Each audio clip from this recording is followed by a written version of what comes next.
Hello bachon, let's read the question. The question says which of the following statement is correct regarding diborane?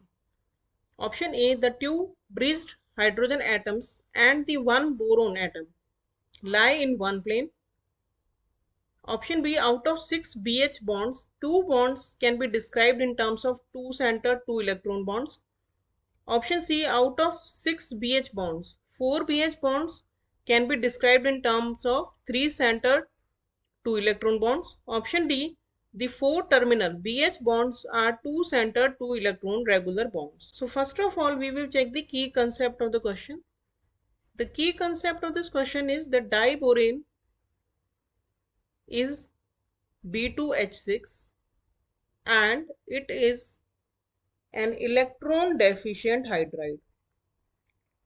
Electron deficient hydride ये क्यों होता है? क्योंकि जो boron है उसका ऑक्टेट कंप्लीट नहीं होता है, इसलिए ये इलेक्ट्रॉन डेफिशिएंट हाइड्राइड होता है। तो इस क्वेश्चन का कंप्लीट सॉल्यूशन देखने के लिए हम B2H6 की स्ट्रक्चर देखते हैं। डाइबोरेन की स्ट्रक्चर में क्या होता है कि दो बोरोन एटम होते हैं जो कि एक ही प्लेन में होते हैं और इनके साथ दो हाइड्रोजन जो है वो सिंपल कोवेलेंट बॉन्ड्स के द्वारा जुड़े हुए होते हैं, लेकिन ये above and below the plane होते हैं। तो यहाँ पे हाइड्रोजन और ये वाला हाइड्रोजन।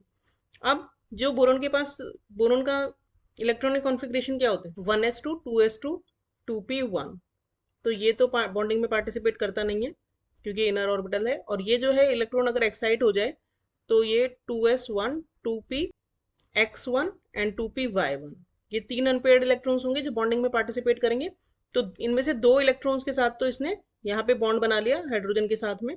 अब इसके पास एक इलेक्ट्रॉन और बचा है।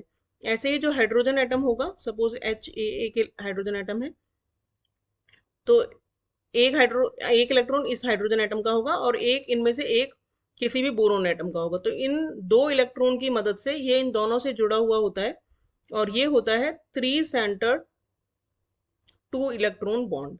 इसी तरह से इस वाले बोरोन ने यहाँ पे इलेक्ट्रॉन यूज कर लिया, तो इसके पास अभी एक इलेक्ट्रॉन बचा है, तो ये यहाँ पे अपना इलेक्ट्रॉन यूज करेगा और एक हाइड्रोजन के पास अपना इलेक्ट्रॉन होगा, उसकी मदद से ये भी एक 3 सेंटर 2 इलेक्ट्रॉन बॉन्ड बन जाएगा। तो इन बॉन्ड्स को हम बनाना बॉन्ड्स के नाम से भी जानते हैं और इन बॉन्ड्स में 3 सेंटर्स के बीच में 2 ही इलेक्ट्रॉन होते हैं।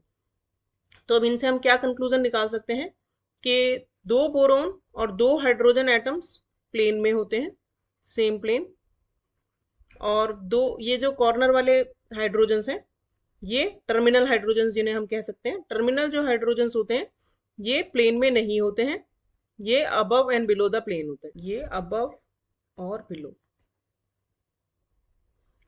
और इसके अलावा 4 जो बॉन्ड्स होते हैं terminal bonds, BH bonds terminal वाले, ये नॉर्मल 2 सेंटर 2 इलेक्ट्रॉन बॉन्ड होते हैं जैसे कि जनरली बनते हैं, क्योंकि दो सेंटर है और 2 इलेक्ट्रॉन है, ये भी 2 सेंटर 2 इलेक्ट्रॉन है। This also 2 center 2 electron, this also 2 center 2 electron. जबकि जो ब्रिज्ड बॉन्ड्स होते हैं BH बॉन्ड्स ब्रिज्ड वाले, ये होते हैं 3 सेंटर 2 इलेक्ट्रॉन और ये कितने होते हैं? 2 होते हैं। तो these are the conclusion we can make by the structure. तो अब हम देखते हैं कौन सा ऑप्शन हमारा करेक्ट है। The two bridged hydrogen atom and the one boron atom lie in one plane, ये गलत हो गया क्योंकि दोनों बोरोन एटम एक ही प्लेन में होते हैं। Out of 6 BH bonds 2 bonds can be described as 2 center, this is also wrong because we can describe 4 bonds as 2 center 2 electron.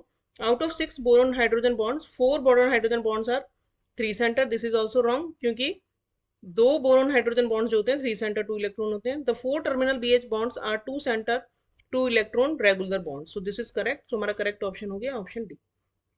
Hope you understood the solution well, thank you.